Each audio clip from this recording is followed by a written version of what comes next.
চেষ্টা করে দেখবো যে আমি আলোক করতে পারি কিনা। বিসমিল্লাহির রহমানির রহিম।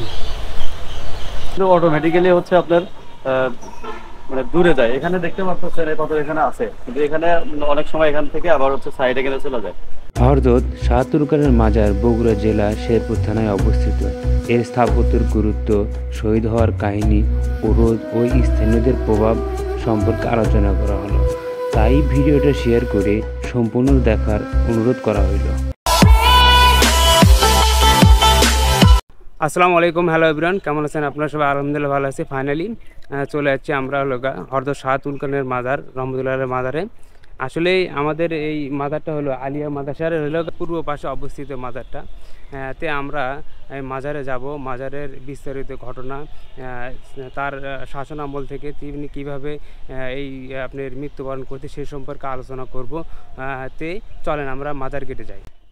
ফাইনালি বন্ধুরা, আমরা কিন্তু অলরেডি কিন্তু মাজারের গেটের সামনে কিন্তু পৌঁছে গেছি। এই যে আপনারা দেখতে পাচ্ছেন এই পাশে এই যে দান বক্স, এখানে কিন্তু যারা মাজারের জন্য যারা মানত করে তারা কিছু বেসিক্যালি কিন্তু এখানে দান করে। এই যে আপনারা দেখতে পাচ্ছেন, মূলত আমার এই পাশে হলো এটা হলো মাজার, এটা হলো মাজারের মাজারের গেটের ভিতরে আমরা প্রবেশ করব। এই মাজারের কিছু কিছু আপনার আছে যেটা কিন্তু অত্যাধুনিক একটা বিষয়, সেটা হলো যে এই মাজারের পাথর আছে, পাথরটা কিন্তু আলোক করা মানে খুবই কষ্ট, আবার অনেকেই কিন্তু মানে ইজিভাবে কিন্তু সেটা আলোক করতে পারে। সো আমরা মাজারের ভিতরে দেখতে পাচ্ছি যে পাথর, যে পাথরের কথা আমি বললাম, এই একটা পাথর, এই পাথরটি কিন্তু সবাই কিন্তু আলোক করতে পারে না। তো আমি চেষ্টা করে দেখবো যে আমি আলোক করতে পারি কিনা। বিসমিল্লাহির রহমানির রহিম। আমার দ্বারা কিন্তু সম্ভব না, আমি কিন্তু আলোক করে পারতেছি না।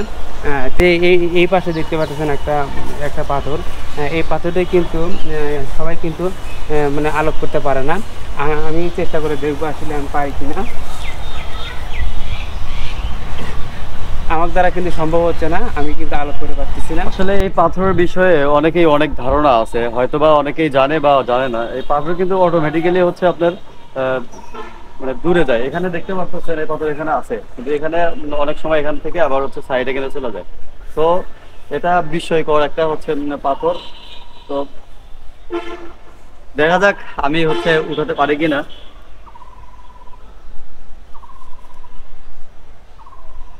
সম্ভব না, আমার দ্বারা হচ্ছে এই পাথর হচ্ছে উঠানো সম্ভব না। ঠিক আছে, এর প্রচুর হচ্ছে ওজন। আর অনেকেই মানে যারা হচ্ছে দিনদার বা হচ্ছে আল্লাহওয়ালা, তারা হচ্ছে এগুলা বিষয়ে হচ্ছে ভালোভাবে ইয়ে করতে পারে, এবং তারা উঠাইছেও। এর আগে হচ্ছে জানতে পারছি, দেখি এটা কিন্তু চেষ্টা করি যে আসলে আমি নড়াতে পারি কিনা। ঠিক আছে,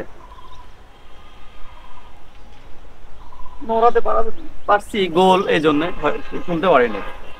আর এই যে ভিতরে দেখতে পাচ্ছেন, এটা হচ্ছে সেই মাজার। হযরত শাহ তুরকানের মাজার বগুড়া জেলা শেরপুর থানায় অবস্থিত। তিনি একজন বিখ্যাত মুসলিম দরবেশ ও শহীদ সুলতান।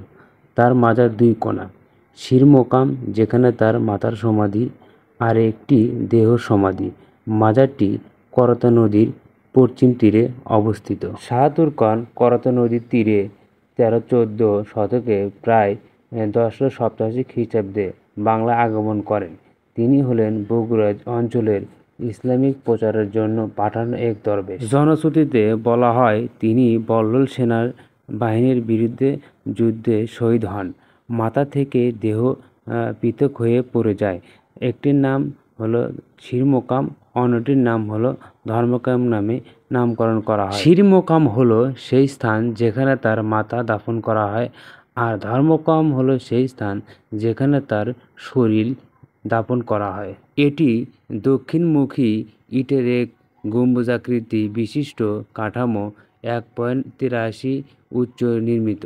এটি বাংলাদেশের বগুড়া জেলার শেরপুর উপজেলায় বিদ্যমান সবচেয়ে প্রাচীন মুসলিম স্থাপনা। বগুড়া সদর থেকে দক্ষিণে 25 কিলোমিটার শেরপুর শহরে আলিয়া মাদ্রাসার সামনে অবস্থিত মাজার। যাতায়াত করতে পারবেন সিএনজি, অটোতে। ভাড়া আনুমানিক 20 থেকে 30 টাকা। হযরত শাহ তুরকানের মাজার শুধু ধর্মীয় আরাধনার স্থানই নয়, এটি মধ্যযুগের বাংলার স্থাপত্য ও ইসলাম প্রচারের ইতিহাসে একটি গুরুত্বপূর্ণ ভূমিকা পালন করে।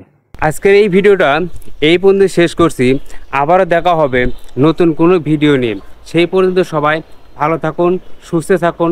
আল্লাহ হাফেজ।